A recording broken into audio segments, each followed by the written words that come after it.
Bismillahirrahmanirrahim.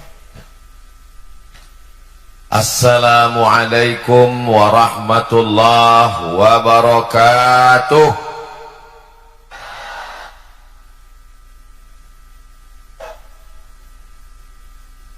Memang cantik batu manikam diberi seorang teman. Dari bunyi sambutan salam, sepertinya jamaah belum sarapan. Apa kabar Bapak Ibu semua? Saya alhamdulillahi rabbil alamin. Allahumma salli ala sayyidina Muhammad wa ala alihi wa sahbihi wa barik wa sallim. Laisa minna, tidak diakui sebagai umat kami, kata Nabi Muhammad sallallahu alaihi wasallam, man lam yarham saghirana, tidak sayang kepada anak-anak, walam ya'rif syarafa kabirina, tidak hormat kepada orang tua.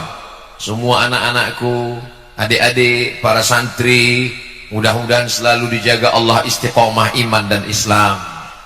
Para alim, para ulama kita, sahibul fadilah Raden Kiai Haji Hasbullah beserta seluruh keluarga besar Pondok Pesantren Darul Ulum Banyuanyar, para alim, para ulama, hadratul muhtaramin wal mukarramin yang tak dapat saya sebutkan satu persatu.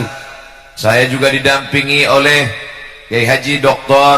Ahmad Fauzi Tijani, pimpinan Pondok Pesantren Al-Amin Perenduan. Tak dapat saya sebutkan satu persatu, tidak menghormati rasa ta'zim dan hormat saya. Saya tidak sebutkan bukan karena saya tidak hormat, tapi karena saya tidak ingat.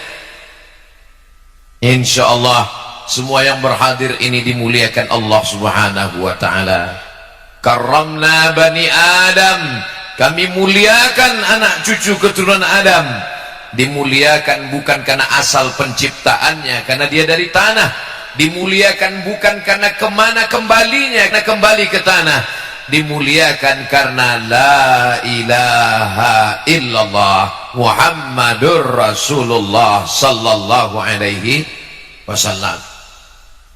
Saya diminta berbicara tentang peradaban. Biasanya judul kajian diminta tentang takwa, enggak kelihatan takwanya.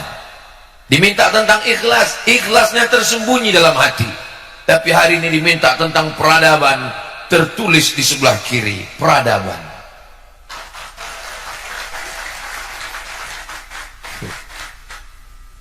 Ustadz Somad punya banyak teman, temannya dari Indragiri.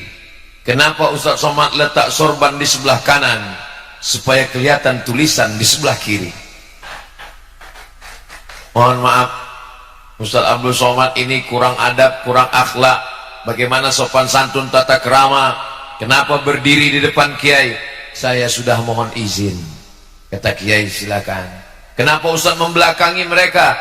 Saya juga sudah mohon izin, saya angkat 10 jari. Mereka semuanya diam.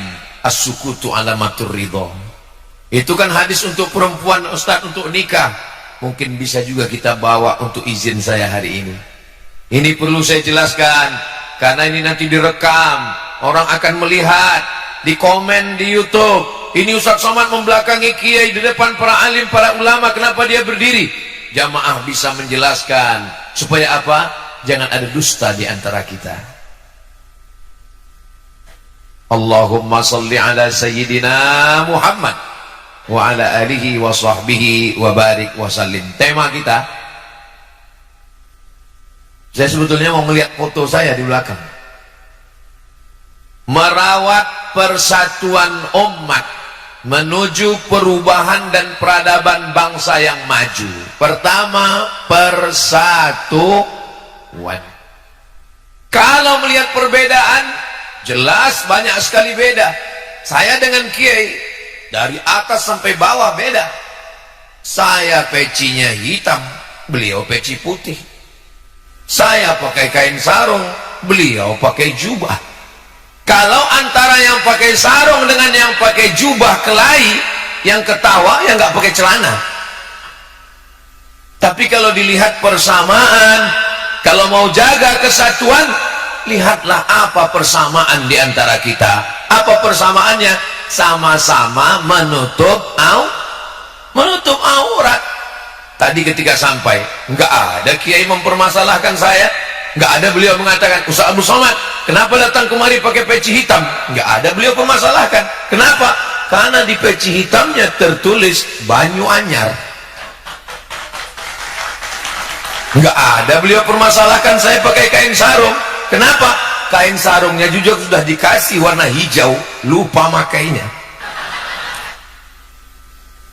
Saudara yang dimuliakan Allah Subhanahu wa taala, cobalah kita melihat beberapa titik-titik persamaan di antara kita. Ada seorang ulama yang ahli hadis. Siapa dia? Imam Malik bin Anas. Meninggal tahun 179 Hijrah. Makamnya di pemakaman Baqi di samping Masjid Nabawi. Panjang umur, sehat badan, kita akan berziarah ke makam Imam Malik bin Anas dalam acara Umroh Akbar insyaallah. Ongkos tanggung masing-masing. Imam Malik bin Anas adalah ahli hadis. Katabtu kitabi hadza, saya menulis kitab ini. Wa aradtu ala sab'ina min fuqaha'il Madinah, saya sudah mempresentasikan kitab hadis ini kepada 70 ulama ahli hadis di kota Madinah. Kulluhum wata'uni, semua mereka setuju dengan isinya. Fasammaituhu muwatta'a, maka saya sebut kitab ini dengan kitab hadis muwatta'. 14 riwayat hadis muwatta'.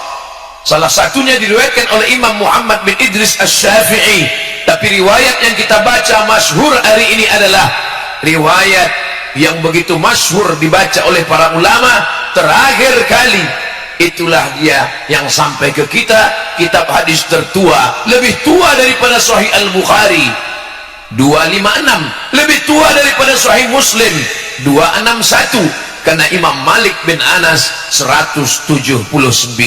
Mudah-mudahan anak-anak kita termasuk para ahli hadis yang membaca, mengajarkan, mengamalkan hadis Rasulullah sallallahu alaihi wasallam. Tapi di sana ada ahlul ra'yi yang lebih rasional. Bukan berarti mereka meninggalkan hadis Rasulullah, mereka juga pakai hadis. Dia adalah Imam Abu Hanifah. Imam Abu Hanifah meninggal tahun 150 Hijrah di Kufah di Irak. Yang satu ahlul hadis, yang satu ahlul ra'i. Berdebat mereka tentang masalah hukum. Yang memperhatikan adalah ulama hadis, ulama fikih dari kota Kairo, dari Mesir. Beliau adalah Imam Al-Laits Ibnu Sa'ad. Selesai terjebak, perdebatan terjadi, Imam Laits bin Sa'ad datang kepada Imam Malik. Wahai Malik, ya, apa pendapat engkau tentang Abu Hanifah? Kata Imam Malik, saya belum pernah melihat orang yang cerdas akalnya melebihi Abu Hanifah. Imam Laits bin Sa'ad datang menemui Imam Malik. Begitu pujiannya kepada Imam Abu Hanifah. Imam Laits bin Sa'ad datang menemui Imam Abu Hanifah. Wahai Hanafi, wahai Abu Hanifah, ya, apa pendapatmu tentang Malik? Apa kata Imam Abu Hanifah? Belum pernah saya bertemu dengan orang yang hafal hadisnya, istinbat akamnya melebihi kehebatan Imam Malik. Mereka saling membesarkan, saling memuji. Kenapa? Karena mereka sama-sama ahlus sunnah wal jamaah. Hari ini kita bertemu, saling mengecilkan, mengkerdilkan, menjatuhkan. Kenal dengan Ustaz Abdul Somad? Siapa itu? Nggak kenal, bukan apa-apa. Memang saya bukan apa-apa. Siapa? Abdul Somad hanyalah seorang hamba Allah yang ingin menyampaikan ayat-ayat Allah, hadis-hadis Rasulullah. Mudah-mudahan kita selalu diberikan kebaikan dunia dan akhirat, insyaallah. Amin ya rabbal. Kalau tuan pergi ke Mekah, jangan lupa membawa teman. Sudah lama Abdul Somad tausiah, hari ini dihadiri Spiderman. Mana maksud itu? Ada Spiderman di sana. Hebatnya kajian kita. Pagi-pagi, bukan hari libur, di hari kerja, ibu-ibu masih menyempatkan datang membawa anak-anak. Anaknya nangis, dibelikan balon. Balonnya lepas, belikan satu lagi. Tujuannya untuk apa? supaya anak-anak ini mengenal pondok pesantren, tidak asing dengan ulama, tidak kaget dengan pendidikan agama. Mudah-mudahan mereka yang dibawa hadir mendapatkan keberkahan dari para alim, dari para muassis, dari para kiai. Tentu tempat ini penuh dengan keberkahan. Dari mana Ustaz tahu tempat ini berkah? 1780, sekarang sudah 2024, 3 abad lamanya. Dari satu generasi ke generasi sampai 6 generasi tetap bertahan. Kitab kuning, akidah Ahlussunnah wal Jamaah, bermazhab fikih Ahlussunnah wal Jamaah, Imam Abul Hasan Al-Asy'ari, Muhammad bin Idris Asy-Syafi'i, berakhlakul karimah.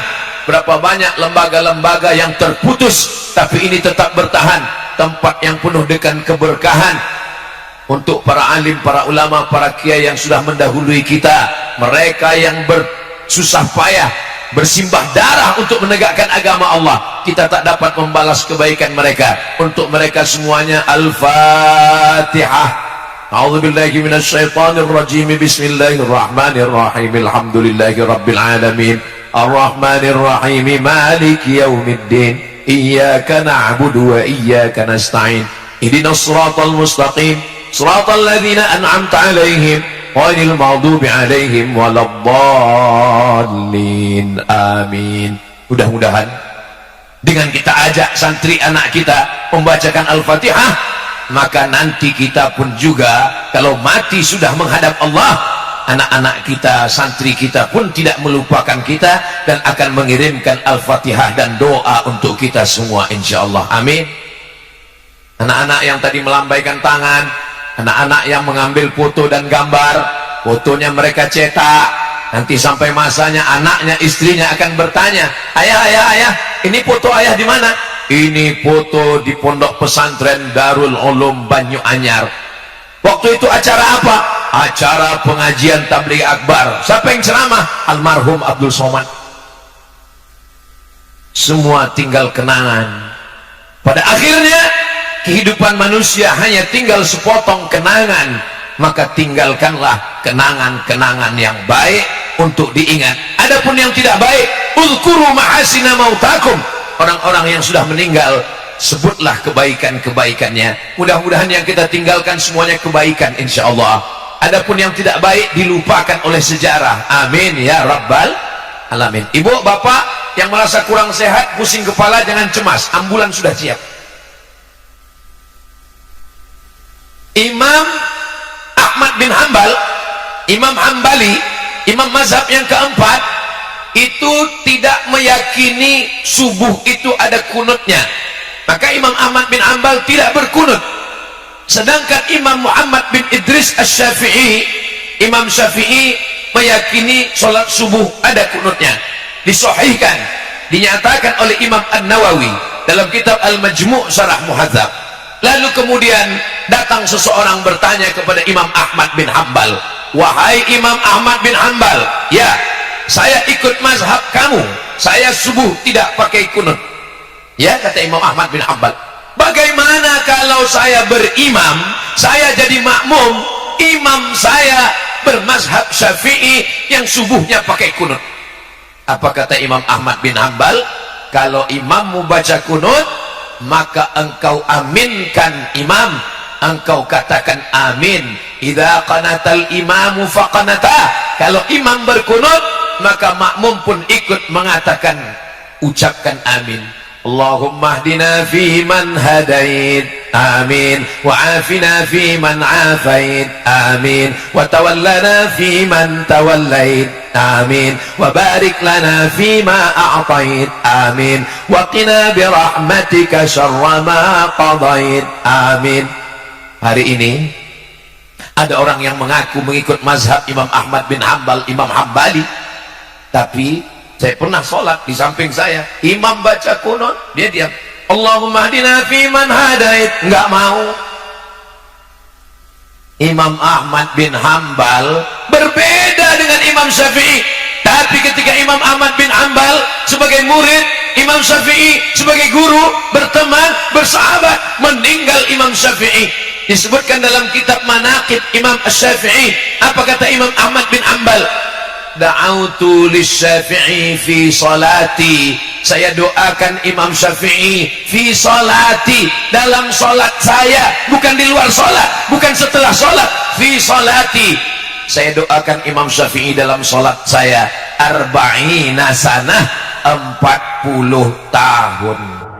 Saya tidak minta Bapak Ibu doakan saya 40 tahun, tidak 40 hari, tidak 4 sholat, satu sekali, satu pun jadilah. Dan doanya nggak usah banyak-banyak, satu saja. Doanya apa? Matikan Ustadz Somad dalam husnul khatimah. Dari bunyinya semangat sekali kelihatannya, semangat untuk mendoakan. Kira-kira kalau saya meninggal, Bapak Ibu mau mendoakan saya? Alhamdulillah. Ingat, al-wa'du dain, janji adalah hutang. Saudara yang dimuliakan Allah Subhanahu wa ta'ala, walaupun kita berbeda, maka kita tetap ada persamaan-persamaan. Ini orang tidak seagama dengan kita. Wala ana abidum ma'abattum wala antum abiduna ma'abudu lakum dinukum. Jangan ajarkan orang Pulau Madura tentang persatuan. Saya dulu sebelum datang ke Pulau Madura menduga Pulau Madura ini mayoritasnya Muslim, orangnya amat sangat fanatik tentang Islam. Ini pasti tempat ini tidak ada ibadah lain. Tapi begitu saya sampai ke Pulau Madura, tempat-tempat ibadah tetap ada, tidak dihancurkan. Dulu bayangan saya sebelum menyeberang ke Pulau Madura, bayangan saya tempat ibadah yang bukan Islam itu sudah hancur semua, kena celurit. Tapi ternyata tidak ada yang terganggu. Wa ma arsalnaka illa rahmatan lil alamin. Kalaupun mereka mengajak kepada Islam, ud'u ila sabili rabbik, ajak mereka ke jalan Allah. Dengan apa? Bil hikmah. Dengan apa? Wal mau'izatil hasanah. Kalaupun mesti berdebat, wajadilhum, debatlah, tapi debatnya dengan cara yang santun. Billati hiya ahsan. Karena akhir ayat itu ditutup, inna rabbaka huwa a'lamu biman dhalla an sabilih wa huwa a'lamu bil muhtadin. Krisis kita sekarang adalah krisis persatuan. Kira-kira yang saya sampaikan betul atau enggak betul? Dari bunyinya seperti enggak yakin. Persatuan kita sedang tercabik-cabik. Kenapa kita tidak bisa bersatu? Karena kita tidak kenal. Tak kenal maka tak sayang, tak sayang maka tak ngutang. Maka kita mesti kenal dulu. Saya tahu ini jamaah banyak yang sudah kenal dengan Ustaz Abdul Somad walaupun tidak pernah bertemu. Kami tahu Ustaz Somad sudah lama kenal. Kenalnya di mana? Di channel Ustaz Abdul Somad. Ustaz Abdul Somad Official. Subscribe, like, share, and comment. Hari ini kami cuma mau ngelihat apakah Ustaz Somad yang kami kenal suaranya, kami tahu ceramahnya itu sama nggak wajahnya dengan yang di Baleho. Ternyata di Baleho lebih putih. Ada seorang kolumnis koran Ahram di Kairo, Mesir, namanya Anis Mansur. Anis Mansur menulis 3 pertanyaan. Hal araftahu, apakah kamu kenal dengan dia? Naam, ana araftuhu, saya kenal dengan dia. Hal iltaqaita bihi, apakah kamu sudah bertemu dengan dia? Lam altaqi bihi, idzan lam araf, idzan lam ta'rifu, saya belum pernah ketemu. Kalau belum pernah ketemu berarti kamu belum kenal. Kita sudah ketemu atau belum? Sudah di alam gaib, baru hari ini di alam nyata. Hal araftahu, hal apakah kamu kenal dengan dia? Naam araftuhu, saya kenal dengan dia. Apakah kamu pernah berjalan sama dengan dia? Belum. Kamu belum kenal dengan orang kalau kamu belum pernah satu perjalanan dengan dia. Ustaz Somad kenal dengan Kiai Haji Ahmad Fauzi Tijani. Pernah seperjalanan dengan dia, ya. Setiap saya datang ke Pulau Madura, 4 hari saya datang.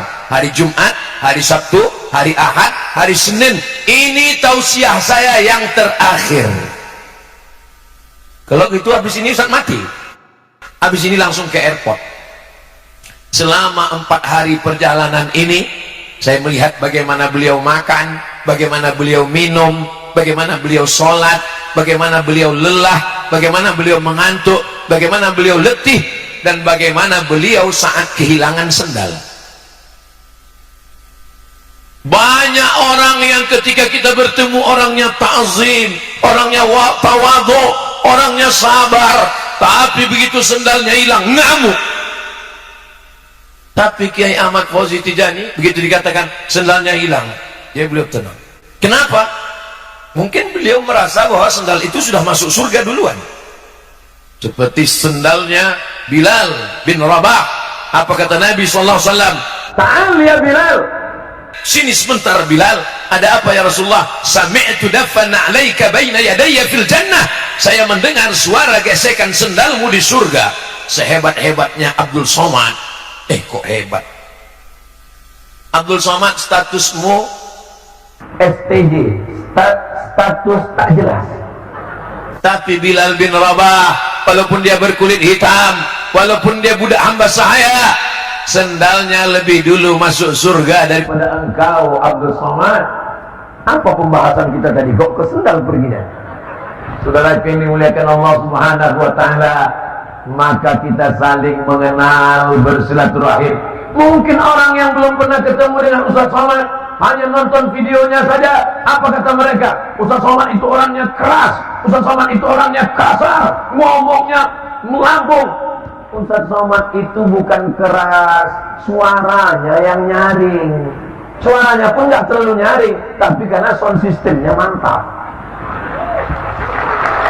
Saudara yang dimuliakan Allah Subhanahu wa taala, saya menduga hari Jumat, hari Sabtu, hari Ahad, hari Senin, hari terakhir, tausiah terakhir, saya menduga di tausiah terakhir ini saya sudah tidak bisa lagi bersuara menggelegar. Saya mau bicara yang santai-santai saja. Jamaah sekalian, mari kita menjaga peradaban, mari kita jaga persatuan. Tapi rupanya ketika bertemu dengan jamaah yang bersemangat, kita pun jadi juga ikut bersemangat. Kenapa suara Ustadz masih menggelegar? Kenapa suara Ustadz masih nyaring? Banyak alasan. Pertama, peci baru. Yang kedua, baju baru. Yang ketiga, tadi dikasih kiai makanan. Penuh meja itu. Pangkingkan penuhnya, bingung saya mau makan apa. Saya cari makanan yang tidak terlalu lama mengunyahnya, pakai kuah, kanan kiri gul. Masya Allah, tabarakallah. Man ahsana ilaikum, siapa yang berbuat baik kepada kamu, fakafi'uhu, balaslah. Fa illam tajidu, kalau kamu belum mampu membalasnya, fad'u lahu, doakanlah. Semoga kiai panjang umur, murah rezeki. Semoga pondok ini terus dari generasi ke generasi tetap dijaga Allah sampai hari kiamat. Ini menjadi bentengnya Pulau Madura, bentengnya Ahlus Sunnah wal Jamaah. Persatuan. Umat Islam ini bukan lemah. Kenapa kita bisa dijajah Belanda? Kenapa kita bisa dijajah Jepang? Jepang tidak kuat, Belanda tidak hebat. Coba perhatikan peta Eropa. Dari Maroko, Mesir, Libya, Tunisia, Aljazair, Maroko. Selesai Maroko, nyebrang Samudra Atlantik, Jesiras. Dari Jesiras masuk ke Spanyol, Portugis, Portugal. Ustaz, Portugis dengan Portugal dua negara, satu negara. Apa bedanya? Portugis orangnya, Portugal negaranya. Portugal itu nama negara, bukan persatuan orang tua gatal. Portugal negaranya, Portugis orangnya. Negaranya kecil-kecil. Spanyol, Portugis, Portugal, Perancis, Jerman, Inggris, ada pulaunya dikit. Belanda kecil sebesar upil. Tapi kenapa bisa menjajah kita? Bukan karena mereka kuat, bukan karena mereka hebat, tapi kenapa? Karena kita mau diadu domba. Jangan mau diadu domba, karena yang mau diadu cuma kita, bukan domba. Maka kita diingatkan Allah Subhanahu wa taala, khalaqakum min nafsin wahidatin wa khalaqa minha zawjaha wa batha minhuma rijalan katsiran wa nisaa. Diciptakan Allah dari Adam dan Hawa. Cuman satu manusia, Adam, dan Hawa diciptakan dari tulang rusuknya. Setelah itu kita pun bertebaran di atas muka bumi Allah Subhanahu wa taala. Ustaz Somad dari Pulau Sumatera, jauh di sana. Dari Pulau Sumatera naik pesawat dari Pekanbaru ke Pulau Jawa, Cengkareng, Jakarta. Dari Jakarta naik pesawat lagi ke Surabaya. 2,5 jam baru sampai. Kalau naik kapal laut berapa lama? Tapi orang Pulau Madura tidak pernah mempermasalahkan Abdul Somad. Jangan datang Abdul Somad, kamu orang Sumatera. Enggak. Jangan datang Abdul Somad, kamu orang Melayu. Bukan. Mereka melihat persamaan. Abdul Somad sama-sama Negara Kesatuan Republik Indonesia. Abdul Somad sama-sama La ilaha illallah Muhammadur sallallahu alaihi wasallam. Ketika umat ini adu domba, berpecah belah, akhirnya ulama-ulama lah yang menyatukan kita. Dulu orang selalu mengatakan negara ini negara demokrasi. Betul, tidak salah. Yang menyatukan kita adalah pahlawan-pahlawan nasional. Betul. Tapi baca sejarah, siapa yang pertama menyatukan kita, yang terpecah belah dengan mazhab fikihnya, dengan mazhab akidahnya, dengan suku-sukunya? Kita bersatu 1912, 1905, 1926, 1928, jauh sebelum Sumpah Pemuda. 1905 Sarekat Islam yang terdiri dari orang-orang yang bersama dalam satu akidah, dalam satu ibadah, dalam satu Allah. Tuhannya satu, qul huwallahu ahad, nabinya satu, Muhammadur Rasulullah, kiblatnya satu, fawalli wajhaka syatral masjidil. Berbangsa satu, bangsa Indonesia. Bertanah air satu, tanah air Indonesia. Berbahasa satu, bahasa Indonesia. Itu 1928 guys. 1905 Sarekat Islam. 1912 Kiai Haji Ahmad Dahlan Muhammadiyah. 1926 Nahdlatul Ulama Mbah Hasyim Asy'ari. 1928 Persatuan Tarbiyah Islamiyah Syekh Sulaiman Ar-Rasuli di Bukit Tinggi, murid dari Syekh Ahmad Khatib Minangkabau. 1928 saudara-saudara kita yang satu bangsa satu tanah air barulah menyatakan Sumpah Pemuda. 1930 Al-Jam'iyatul Wasliyah, wasal menyambungkan, wasal menghubungkan. Karena terpecah belahnya umat, maka para ulama berkumpul di Medan Sumatera Utara meminta fatwa kepada Syekh Muhammad Yunus. Wahai Syekh Muhammad Yunus, apa yang layak untuk mempersatukan kita? Kita sudah tercabik-cabik, kita terpecah belah. Satukan, menyatukan dalam bingkai persatuan Al-Jam'iyatul Wasliyah. Semuanya ini dipersatukan oleh para ulama. Jadi kalau ada hari ini yang dikatakan ulama tapi malah memperpecah belah kita, maka sesungguhnya mari kita kembali kepada tuntunan Al-Quran dan sunnah Rasulullah sallallahu alaihi wasallam. Tapi nggak bisa sekedar tablik akbar, nggak selesai masalah ini dengan ceramah, dengan khutbah. Solusinya adalah kembali ke pondok pesantren. Saya tausiah di masjid, saya lihat ada bapak-bapak pakai cincin emas. Terus saya tanya, itu cincin bapak emas? Iya Pak Ustadz. Kenapa bapak pakai cincin emas? Karena Allah menyuruh dalam Al-Quran. Hah? Lama saya mikir, berarti piknik saya kurang jauh ini. Mazhab apa ini ya? Kalau boleh tahu Pak ayatnya? Khudhu zinatakum inda kulli masjid. Khudhu, ambillah, pakailah zinatakum, perhiasan kamu, inda kulli masjid. Kalau kamu mau ke masjid, pakailah perhiasan. Inilah perhiasan yang paling bagus. Lama saya terdiam. Ini lama-lama orang yang waras ragu dengan kewarasannya. Ada sahabat kita, dia pergi ke rumah sakit jiwa. Begitu masuk pintu gerbang, ketemu orang gila.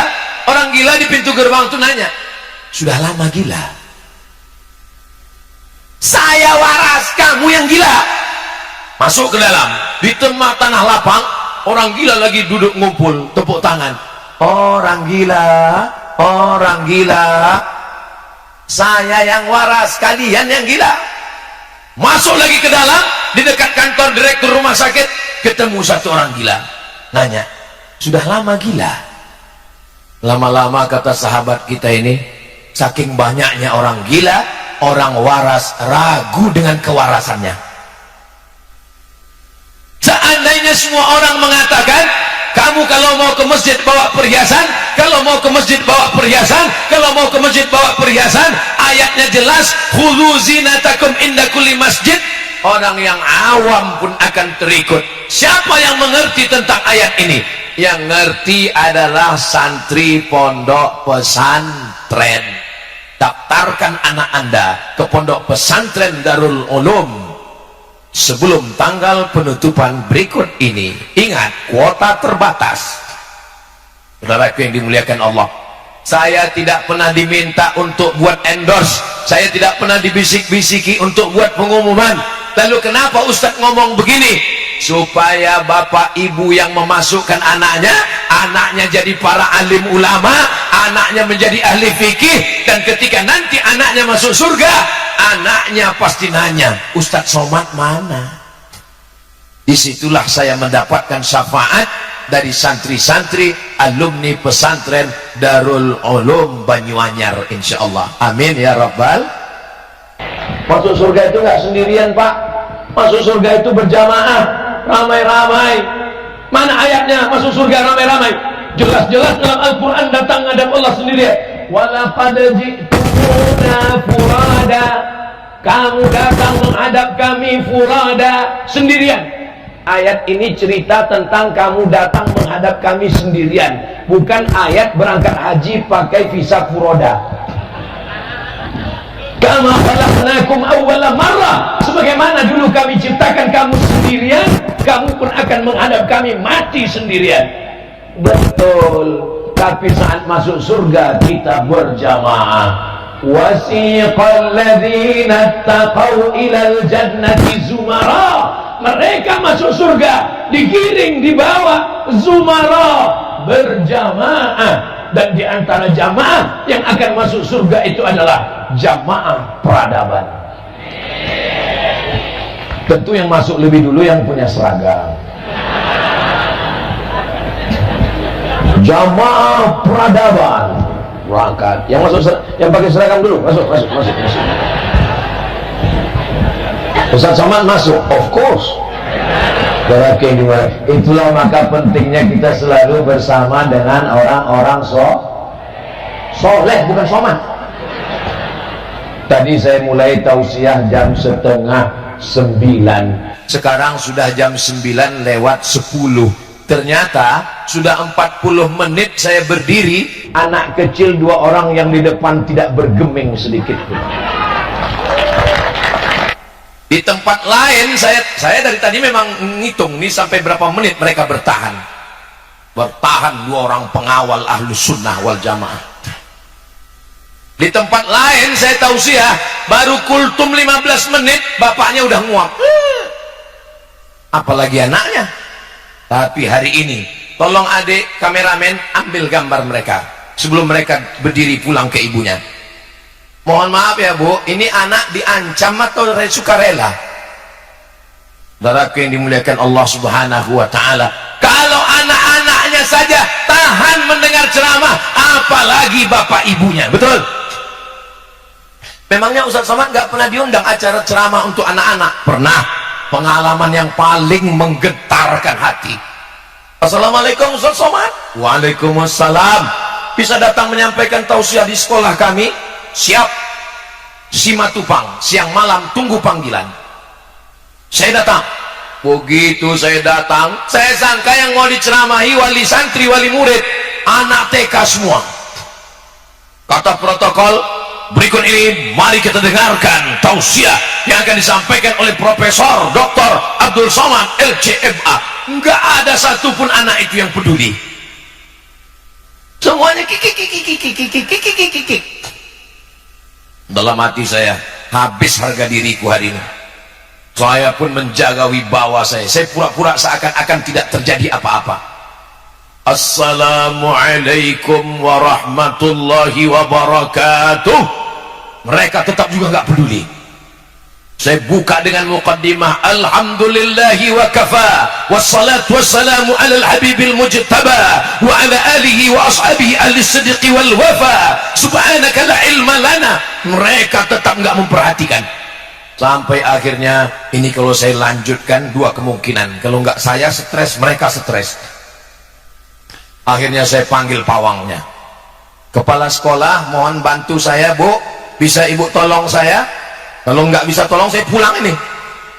Datang kepala sekolah naik ke atas pentas, lalu dia senyum ke anak-anak, anak-anak sekalian, tepuk anak soleh,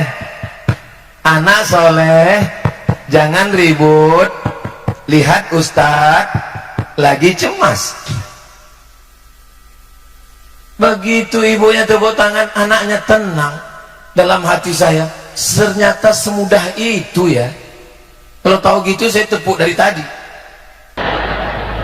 Tapi di Banyuanyar, anak-anak yang dididik sudah terbiasa mendengarkan tausiah. Mereka tidak bersembunyi di belakang, mereka tidak berada di tengah ibunya, mereka tampil ke depan. Inilah calon pemimpin masa depan.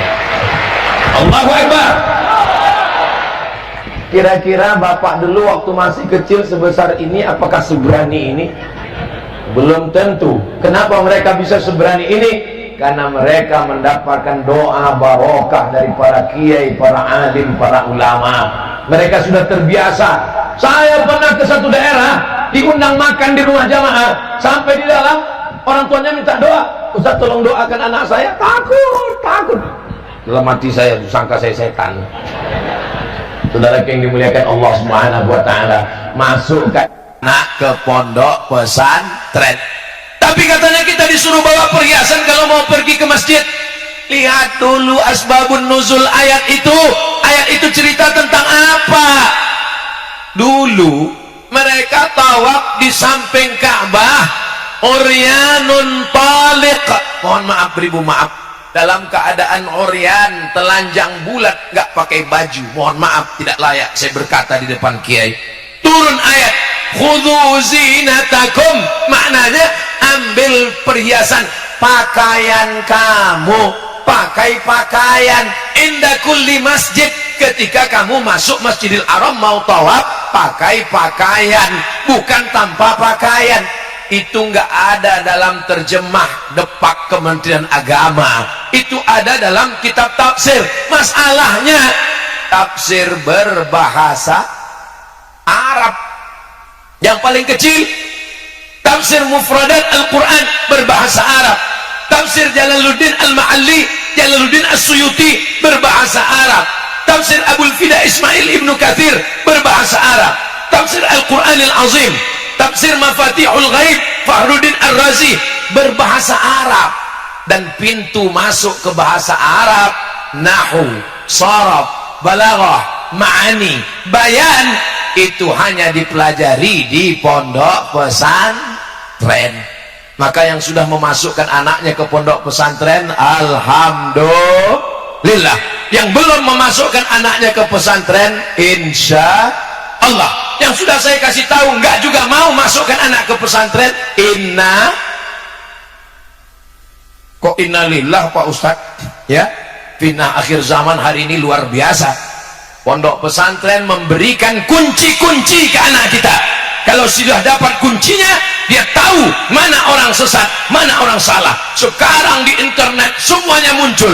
Dulu ini pakar nahu, ini pakar sorot, ini pakar bahasa Arab, ini pakar balaghah. Sekarang muncul ini pakar bahasa semua. Aneh-aneh zaman ini sekarang. Maka kalau anak kita tidak dipersenjatai dengan ilmu-ilmu agama, mudah dia disesatkan. La yadurrukum man dhalla idza tadaitum. Kalau kamu dapat hidayah, kalau kamu dapat ilmu, satu dunia menyesatkan kamu, kamu tidak akan bisa sesat.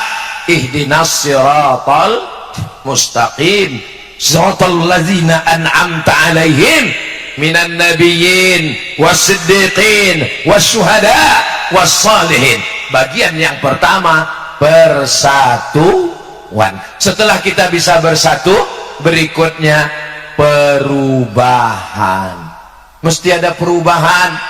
Contohnya yang sudah berubah itu siapa? Abdul Somad. Tadi pecinya merah, sekarang hitam. Tadi bajunya putih polos, sekarang sudah ada hijau-hijaunya. Mesti ada perubahan. Alhamdulillah Pak Ustadz, itu suami saya sejak dengar ceramah pengajian Ustadz Somad sudah ada perubahan Pak Ustadz. Dulu nggak sholat, sekarang sudah sholat. Sholat apa Bu? Idul Adha, karena mau ngambil kupon daging kurban. Alhamdulillah Ustadz Somad, istri saya dulu orangnya pelit, bakhil, medit, kedekut, kikir. Sekarang sudah dermawan. Dulu kalau ada kotak sedekah depan 2.000, sekarang sudah berubah Ustadz. Berapa? 2.500.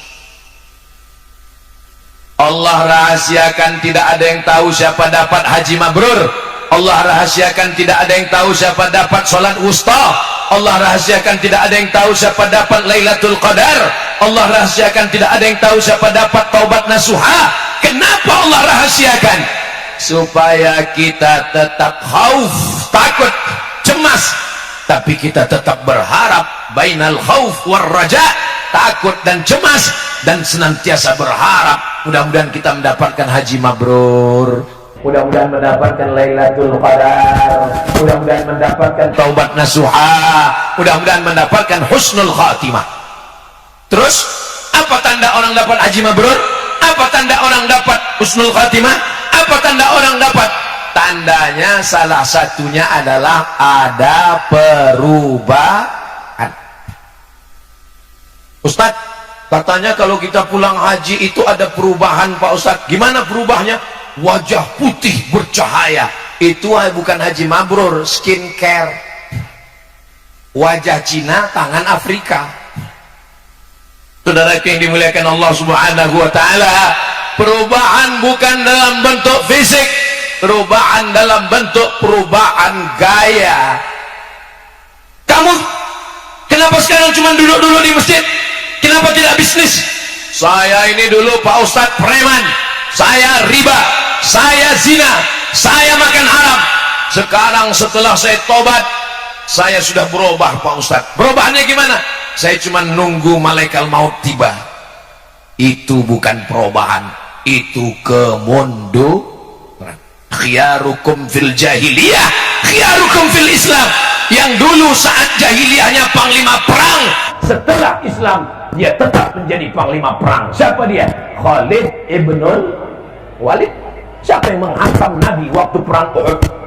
Khalid bin Walid menyerang dari belakang, menghantam, membunuh sahabat Nabi.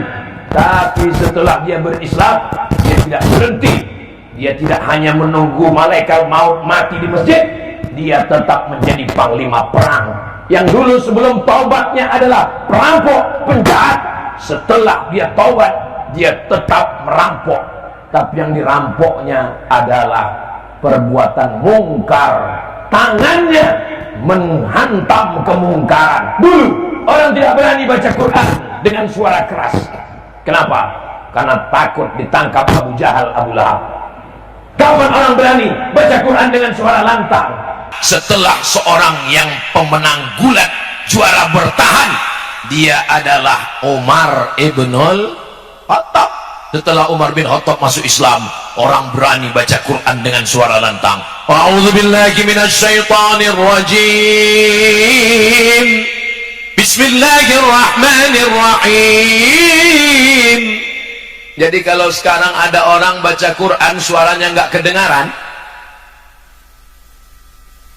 itu berarti Umar bin Khattab belum masuk Islam. Kenapa berani baca Quran?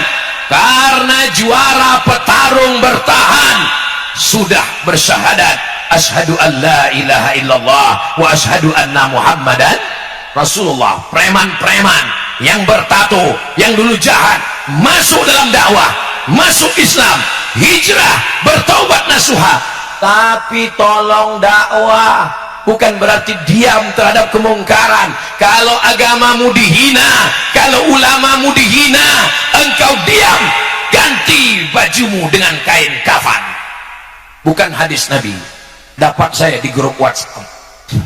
Saudara yang dimuliakan Allah Subhanahu wa taala, jadi dalam hal kemungkaran memang ada ustadz yang mengajak kepada mari sholat, mari zikir, mari puasa. Itu namanya ustadz spesialis amar ma'ruf.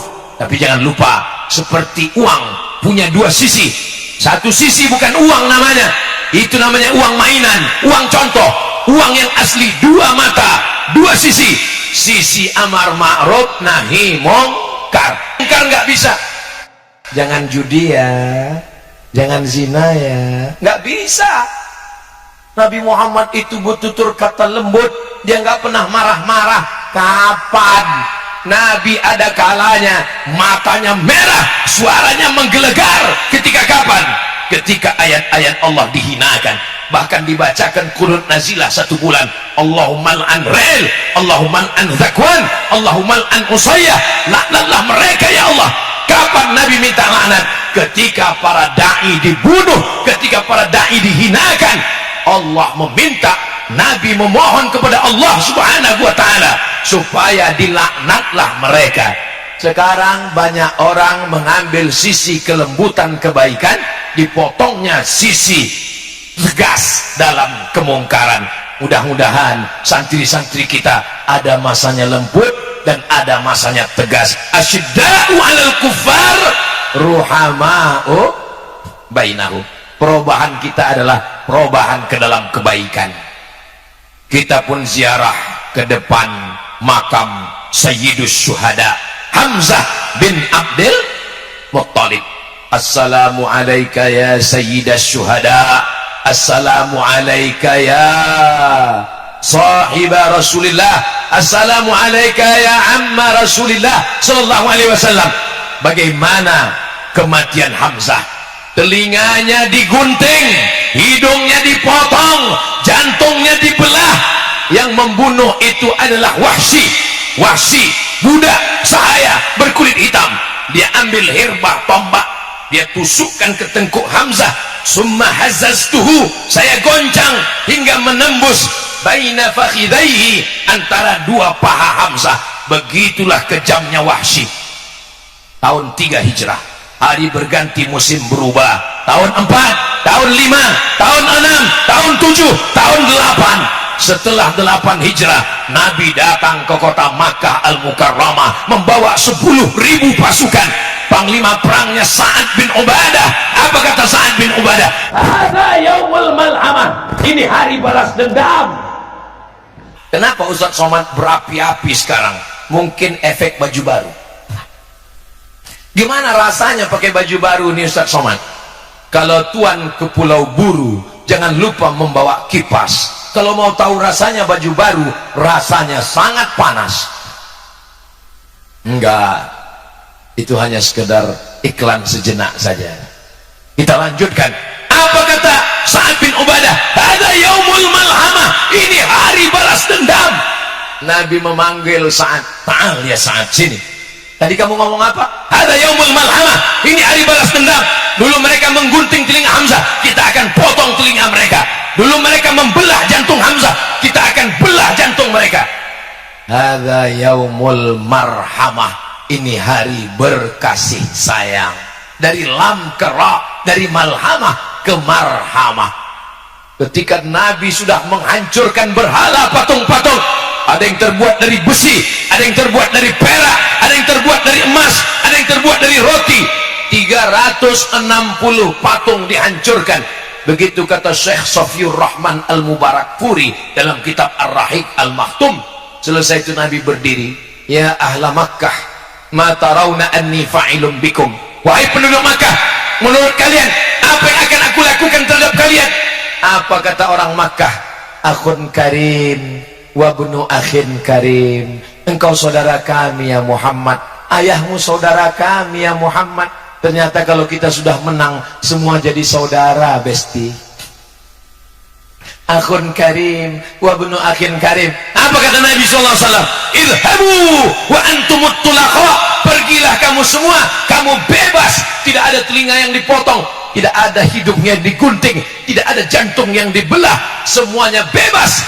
Turunlah ayat idza jaa nasrullah wal fath wa ra'aitan nasa yadkhuluna fi dinillahi afwaja.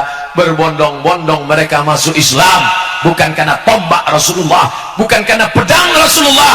Mereka masuk Islam berubah 180 derajat karena maaf dari Rasulullah sallallahu alaihi wasallam. Mana Wahsy? Mana Wahsy yang dulu menggunting telinga Hamzah? Mana Wahsy yang dulu menusukkan tombaknya? Ternyata Wahsy lari ke Taif, takut telinganya dipotong Rasulullah SAW, lari ke Taif. Tapi bukan berarti nanti bapak ibu yang umroh pergi ke Taif itu ikut Wahsy, bukan. Taif jalan-jalan bagus, nggak apa-apa, dingin suasananya, indah. Wahsy pergi ke Taif 19 hari Rasulullah di kota Makkah Al-Mukarramah. Setelah itu Nabi pergi, Wahsy dengar kabar, oh Muhammad SAW sudah pergi. Wahsy pulang, Wahsy ke Mekah, dia lihat tidak ada orang Mekah yang telinganya digunting. Ternyata ada ibu-ibu di belakang. Masya Allah, yang di depan masih masuk akal, mereka mau melihat wajah Ustaz Somad. Yang di belakang tengkuk Ustaz Somad. Mudah-mudahan yang di depan, yang di belakang, yang di kanan, yang di kiri, semuanya masuk surga insya Allah. Wahsy pulang ke kota Makkah, ternyata tidak terjadi apa-apa. Wahsy mengejar Nabi ke Madinah. Sampai di Madinah dia bertemu dengan Rasulullah sallallahu alaihi wasallam. Nabi bertanya, anta Wahsy? Kamu Wahsy? Naam ya Rasulullah. Qatalta Hamzah? Kamu yang sudah membunuh paman saya Hamzah? Iya ya Rasulullah. Nabi hanya menepuk dada Wahsy supaya kuat iman dan Islamnya. Nabi tidak menggunting telinga Wahsy. Nabi hanya berkata, aghib wajhaka anni, tolong palingkan wajahmu dariku wahai Habsyi. Wahsy pun lalu kemudian pergi, tapi Wahsy tetap merasa berdosa. Tanganku membunuh orang paling baik Hamzah, tanganku berdarah, ini tangan mesti dibersihkan. Sampai akhirnya dia dapat kesempatan untuk membersihkan tangannya. Dia berubah, tapi perubahannya bukan menjadi lemah, lesu, letoy, lunglai. Dia tetap bertenaga, dia tetap berjihad. Sampai akhirnya kesempatan membersihkan tangan itu datang. Seorang nabi palsu bernama Musailamah Al-Kadzab di Yamamah. Pada masa pemerintahan Abu Bakar Siddiq, Rasulullah sudah meninggal menghadap Allah Subhanahu wa taala. Ada nabi palsu membuat surat palsu. Wal fil wa ma adraka mal fil lahu zailun tawil. Dia buat surat yang mirip dengan Al-Quran, tapi maknanya nggak ada sama sekali. Wal fil, demi gajah. Wa ma adraka mal fil, tahukah kamu apa gajah itu? Lahu zailun tawil, ekornya panjang. Apa itu? Tapi masih lumayan bisa dipahami. Ini sekarang ada bahasa nggak ngerti sama sekali. Lalu kata Nabi SAW, kalau kamu berubah, yang berubah itu imannya, tapi semangatnya tetap. Inilah kesempatan kata Wahsy. Maka yang menghabisi nyawa Musailamah Al-Kadzab adalah Wahsy. Setelah dia menghantam si kafir ini, maka bersihlah tangannya. Jadi perubahan itu maknanya bukan hanya berubah pakaian, bukan hanya berubah aksesoris, bukan hanya berubah penampilan, tapi perubahan yang mendasar adalah perubahan sikap. Yang dulunya membenci dakwah, sekarang menolong dakwah. Yang dulunya membenci kiai, sekarang mensupport dakwah kiai. Yang dulu membenci pondok pesantren, sekarang menolong pondok pesantren. Siap bantu pesantren, siap jaga Pulau Madura, siap jaga umat. Takbir. Ini makin lama makin panas suasananya, makin berapi-api. Saudaraku yang dimuliakan Allah Subhanahu wa taala, pertama persatuan. Setelah persatuan barulah terwujud perubahan. Setelah perubahan, yang terakhir adalah peradaban. Peradaban itu apa? Peradaban itu adalah bangunan. Kalau peradaban itu bangunan, maka bapak peradaban adalah Fir'aun, karena dia membangun piramid. Kalau peradaban itu adalah kekuasaan, maka yang paling lama berkuasa adalah Namrus, 400 tahun. Saking lamanya berkuasa, pertanyaan Namrus kepada rakyatnya, ailahun ghairi, apakah ada Tuhan selain saya? Pemimpin kalau terlalu lama berkuasa, dia mulai nanya, ada Tuhan selain saya? Sudah menjadi Tuhan. Bagaimana Allah menghancurkan Namrus? Namrus tidak mati disambar petir. Kalau Namrus mati disambar petir, indah beritanya. Namrus mati disambar geledek, keren beritanya. Tapi Namrus matinya bagaimana? Menghinakan. Namrus mati karena digigit nyamuk. Innallaha la yastahi an yadriba mathalan ma ba'udatan fama fawqaha. Nyamuk, makhluk yang kecil, remeh-temeh, hina. Mohon maaf kalau boleh saya bertanya ke bapak-bapak, ada di antara bapak yang punya ternak nyamuk? Enggak ada. Ternak ayam ada, ternak tuyul ada, ternak nyamuk enggak ada.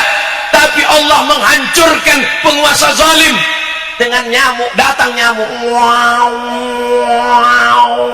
masuk ke dalam hidungnya, naik ke otaknya. Namrus memukul kepalanya, pukulkan ke dinding, enggak juga mati. Diambilnya mati hanya dengan seekor nyamuk.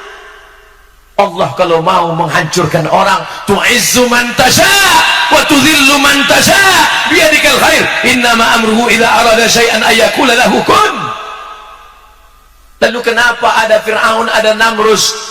Memang hidup ini begitu, saudaraku. Nanti kalau ada orang mengatakan, kamu baik, aku nggak baik, kamu bagus, aku nggak bagus, kenapa rezekiku lancar, kenapa kamu susah?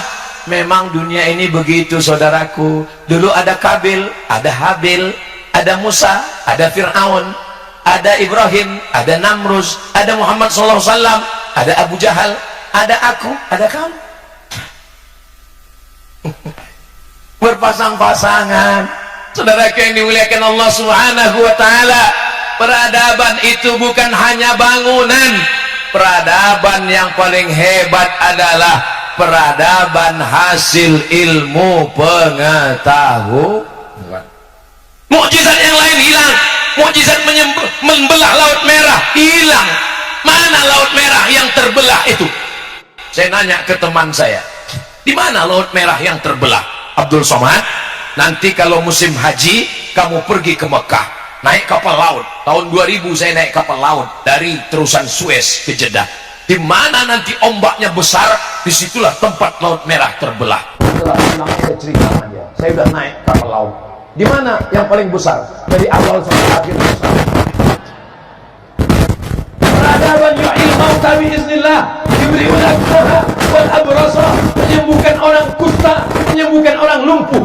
Tidak ada lagi wujudnya sekarang. Tapi peradaban yang sempurna adalah Iqra bismi rabbikal ladzi khalaq. Bapak meninggalkan kebun yang luas, tinggal. Ustaz kok tiba-tiba ingat kebun? Saya lihat ada kebun. Kau tinggalkan bangunan yang megah, tinggal. Rumah besar, tinggal. Mobil besar, tinggal. Bini besar. Astagfirullah. Yang kekal abadi mana? Matan al-Ajurrumiyah, Kawakib Durriyah, Al-Imriti, Alfiyah Ibnu Malik. Ini peradaban keilmuan pengetahuan. Maka kalau mau kekal abadi, tinggalkanlah peradaban ilmu yang tidak akan lekang karena panas, tak akan lapuk karena hujan. Semuanya berubah, semuanya berubah. Pohon kayu berubah, bangunan berubah. Yang tidak berubah itu hubungan kita, sayang. Bapak nanti ngomong begitu sama ibu. Saudaraku yang dimuliakan Allah Subhanahu wa ta'ala, peradaban Islam adalah peradaban akhlak. Inilah yang tidak akan pernah mati. Mudah-mudahan anak kita berakhlakul karimah.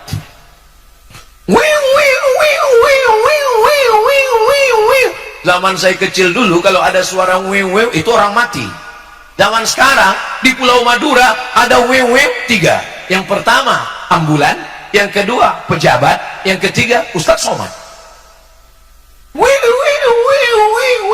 Ustadz ini muji diri. Saya enggak muji diri, saya ngeliat mobil itu tadi di depan. Itu dia mobilnya. Udah siap, pasien udah hidup, sebentar lagi kami pulang. Langsung ke airport.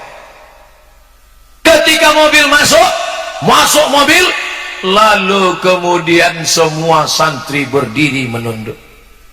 Cari peradaban itu di Amerika, cari peradaban itu di Eropa, cari peradaban apa dengan kebanggaan apa, rumah hebat mewah tapi angka bunuh diri. Berapa banyak angka bunuh diri? Kenapa bunuh diri? Mereka di Eropa, di Jepang, di Korea bunuh diri tertinggi di dunia. Amerika nomor 2, Eropa nomor 3, Jepang. Orang Jepang hartanya banyak, duitnya banyak, rumahnya bagus, stres, depresi, ambil samurai, harakiri, mati. Orang Jepang putus asa dengan kehidupan. Orang Korea nggak mau menikah, nggak mau hamil, nggak mau punya anak kecil. Akhirnya apa? Ramai di tengah kesendirian, sendiri di tengah keramaian, mati di dalam rumah dalam keadaan sendirian. Tetangga pun nggak tahu peradaban apa. Tapi umat Islam, orang Barat makan pil tidur. Kenapa? Kena penyakit insomnia, nggak bisa tidur. Peradaban apa? Kita belum lagi ceramah baru ngelihat Ustadz Somad khutbah berapi-api di atas mimbar. Mari kita doakan saudara kita di Palestina. Jamaahnya di bawah. Selesai sholat nanya ke temannya, kayaknya Ustadz Somad itu aliran sesat, masa khutbahnya 1 kali. Nih Ustadz Somad nih kayaknya nyindir, ada yang tidur. Enggak, saya dari tadi ngelihat dari kanan ke kiri enggak ada satu jamaah pun yang tidur, semuanya tetap. Allahu Akbar. Saudara yang dimuliakan Allah SWT, sepanjang Ustadz Somad tausiah belum pernah marah mempermalukan jamaah depan orang banyak. Kenapa tidur? Kenapa? Enggak pernah, belum pernah sekalipun. Coba dengarkan video saya, enggak pernah. Kenapa Ustadz enggak pernah marah dengan jamaah yang tertidur? Karena orang Barat begitu sulit mau tidur. Dia sudah tertidur, berarti hatinya tenang, berarti kaji Ustadz Somad sudah masuk ke dalam lubuk hati yang paling dalam. Huwallazi anzala sakinata fi qulubil. Subhanallah walhamdulillah wala ilaha illallah wallahu akbar wala haula wala quwwata illa billahil aliyil azim. Peradaban apa yang mau kita harapkan dari Eropa? Bertetangga, tidak pernah bertegur sapa. Kita orang Islam, kenal nggak kenal, hai bro, assalamualaikum ya akhi ya ukhti. Kenal sama dia? Enggak. Kenapa kita mengucapkan salam pada orang yang tak kenal? Karena Nabi mengatakan afsus salam. Peradaban apa dari Rusia? Orang Rusia paling heran ngelihat kita. Kenapa? Orang Rusia paling susah senyum. Kita setiap ketemu orang, jangankan orang, angkot aja lewat senyum. Kenapa? Tabassumika fi wajhi akhika shadaqah. Mereka mau mensosialisasikan senyum, susahnya bukan main. Buat lingkaran bulat, ada mata, ada hidung, ada mulut. Keep your smile.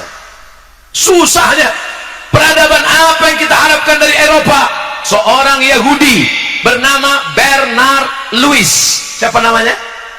Bernard Lewis. Dari namanya Bernard Lewis itu sudah jelas ini orang nggak mandi wajib. Bernard Lewis, apa kata Bernard Lewis? Eropa akan Islam tidak sampai 50 tahun lagi. Allahu Akbar. Bukan karena kita datang bawa pedang, bukan karena kita membunuh ke Eropa. 3 yang menyebabkan Eropa akan bersyahadat. Yang pertama, umat Islam datang beramai-ramai ke Eropa. Orang Tunisia, orang Aljazair, orang Maroko mengisi Spanyol, orang Turki mengisi Jerman, India, Pakistan, Bangladesh mengisi Inggris. Terus umat Islam memenuhi Eropa. Memangnya orang Eropa kemana? Orang Eropa mati karena tidak menikah. Mereka tidak mau nikah. Sebab apa? Menurut mereka menikah buang-buang waktu saja. Sedangkan orang Islam, fankihu ma tabalakum minan nisa'i mathna wa thulatha wa ruba'. Fa in khiftum, Bu, jangan marah dulu. Ini cerita kita di Eropa, bukan di Pulau Madura. Fa in khiftum alla ta'dilu fawahidah, only one. Mereka tidak mau punya anak. Sekarang ada gerakan namanya free child, child free, child anak free, nggak mau punya anak, nikah tapi nggak mau punya anak, nggak mau ribet. Maka dalam Islam diajarkan tazawwajul walud, nikahilah perempuan yang subur, al-wadud, yang penyayang anak. Adik-adik yang belum nikah, nikahi perempuan yang subur. Bagaimana caranya Pak Ustaz? Dites dulu. Jangan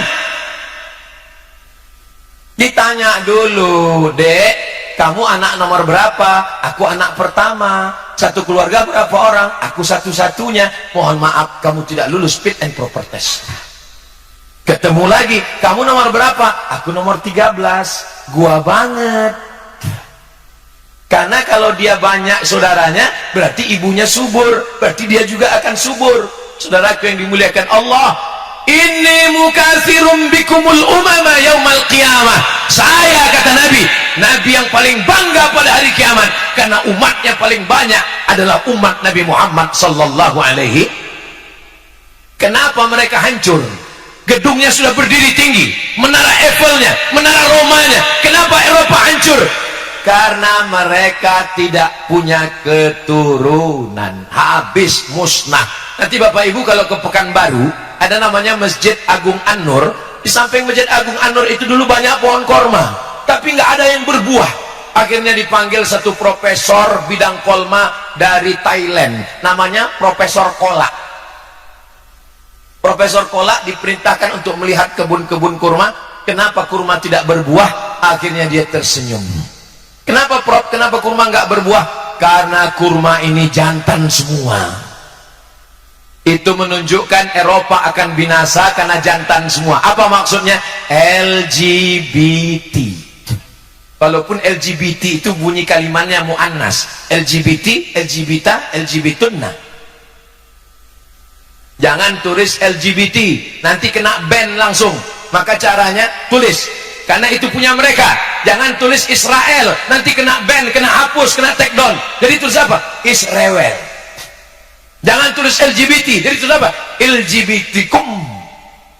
Saudaraku yang dimuliakan Allah Subhanahu wa taala, mereka akan musnah bukan dengan peperangan. Itulah janji Rasulullah sallallahu alaihi wasallam, la tuftahannal Qastantiniyah, kamu akan menguasai Rum. Sampai masanya berkumandanglah azan di atas menara Eiffel, Allahu Akbar, Allahu Akbar. Mudah-mudahan itu adalah santri-santri kita insyaallah. Amin ya rabbal alamin. Siapa yang tausiah di pesantren Darul Ulum Baju Anyar tadi? Ustadz Abdul Somad. Apa yang dia sampaikan? Ada 3. Apa yang 3 itu? Aku gak ingat. Yang pertama persatuan, yang kedua perubahan, yang ketiga peradaban. Bagi yang tidak ingat, bisa ditonton ulang di channel Ustadz Abdul Somad Official. Subscribe, like, share, and comment. Itulah yang dapat Al-Fakir sampaikan. Mohon maaf atas segala kesilapan dan kekhilafan. Tadi dimulai jam setengah 10, jam setengah 9, sekarang jam 10 kurang 15.